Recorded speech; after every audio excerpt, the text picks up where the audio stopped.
অন্তর্বর্তী সরকারের শপথ পড়ানোর আগে সুপ্রিম কোর্টের মতামত নেয়া নিয়ে আপিল বিভাগে পাল্টাপাল্টি মত দিয়েছেন আইনজীবীরা। প্রধান বিচারপতির নেতৃত্বে 7 বিচারপতির আপিল বেঞ্চে এ সংক্রান্ত একটি রিট খারিজের বিরুদ্ধে লিফট ও আপিলের উপর শুনানি হয়। শুনানিতে আইনজীবী শিশির মনির আইনি যুক্তি তুলে ধরে বলেন, বিশ্বের কোথাও গণ অভ্যুত্থান পরবর্তী সরকার গঠনে উচ্চ আদালতের মতামত চাওয়ার নজির নেই।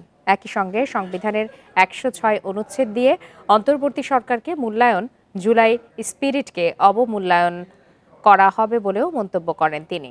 এ সময় তিনি গণ অভ্যুত্থান পরবর্তী সরকার গঠনে ফিলিপাইন, গ্রানাদা, লেসেথের উদাহরণ দিয়ে বলেন, এসব দেশের সুপ্রিম কোর্টও কোনো মতামত না দিয়ে জানিয়েছিল জনগণের ইচ্ছাতেই সরকার গঠন করতে আদালতের মতামতের প্রয়োজন নেই।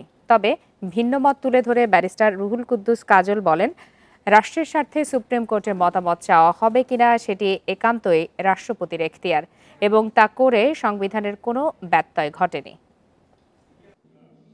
এই সরকার দাঁড়িয়ে আছে জনগণের ইচ্ছার বহিঃপ্রকাশের উপরে এবং সারা দুনিয়ায় আমরা রিসার্চ করে দেখিয়েছি, সারা দুনিয়ার কোথাও গণ অভ্যুত্থান হওয়ার পরে সরকার গঠনের জন্য আদালতের কাছে আসা হয় না, জনগণ নিজেরাই সরকার গঠন করেন।